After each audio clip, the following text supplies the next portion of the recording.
Cyber fraud നടത്തി old ഗോവയിൽ താമസിക്കുന്ന ഒരു സ്ത്രീയുടെ പക്കൽ നിന്ന് 38 ലക്ഷം രൂപ തട്ടിയെടുത്ത കേസിൽ 25 വയസ്സുകാരനായ ഋതിക് നിഗമിനെ Goa cyber crime branch police arrest ചെയ്തു.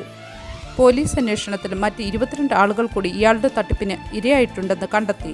11.5 കോടി രൂപ ഇന്ത്യയുടെ പല ഭാഗത്തു നിന്നുള്ള ഇരകളുടെ അടുത്തു നിന്ന് ഇയാൾ തട്ടിയെടുത്തിട്ടുണ്ട്. പാണ്ഡുരംഗ് മടിക്കേക്കർ ഉന്നയിച്ച അഴിമതി ആരോപണങ്ങളിൽ സത്യമില്ലെന്ന് BJPയുടെ national general secretary Arjan Singh പറഞ്ഞു. വ്യാഴാഴ്ച ഉച്ചകഴിഞ്ഞ് വിളിച്ചുകൂട്ടിയ പ്രസ് കോൺഫറൻസിലാണ് അർജൻ സിംഗ് ഇക്കാര്യം പറഞ്ഞത്. മനുഷ്യക്കടത്തും സെക്സ് റാക്കറ്റും നടത്തിയിരുന്ന കെനിയക്കാരിയായ നാൻസി കിങ്ങോരി എന്ന സ്ത്രീയെ ഗോവ പോലീസ് ബാംഗ്ലൂരിൽ നിന്ന് അറസ്റ്റ് ചെയ്തു. കെനിയക്കാരായ മറ്റു 3 സ്ത്രീകൾ നൽകിയ പരാതിയിലാണ് പോലീസ് കേസെടുത്തത്. അടുത്ത 6 മാസത്തിനുള്ളിൽ സംസ്ഥാനത്ത് പൂർണ്ണതോതിലുള്ള ഖനന പ്രവർത്തനങ്ങൾ ആരംഭിക്കുമെന്ന് കേന്ദ്രമന്ത്രി ജി കിഷൻ റെഡ്ഡി വ്യാഴാഴ്ച പറഞ്ഞു.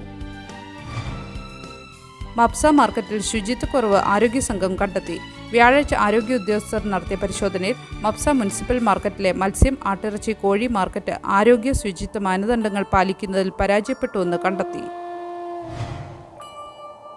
ഫ്ളാറ്റ് ഡെലിവറി കൈമാറുന്നതിൽ അമിതമായ കാലതാമസം വരുത്തിയെന്ന് പരാതിപ്പെട്ട ഉത്തർപ്രദേശ് സ്വദേശിയായ ആർമി കേണലിന് 20.50 ലക്ഷം രൂപ തിരികെ നൽകാൻ Goa real estate regulatory authority ബിൽഡറോട് നിർദ്ദേശിച്ചു. ബാഗയിൽ കർണാടക രജിസ്ട്രേഷൻ കാർ പാർക്ക് ചെയ്തിരുന്ന വാഹനങ്ങളിലേക്ക് ഇടിച്ചു കയറി സമീപത്തുകൂടി നടന്നു പോകുകയായിരുന്ന 2 തൊഴിലാളികൾക്ക് പരിക്കേറ്റു. ബാഗ പാർക്കിംഗ് ഏരിയയ്ക്ക് സമീപമാണ് സംഭവം നടന്നത്. സംഭവത്തിൽ പോലീസ് കേസെടുത്തിട്ടുണ്ട്.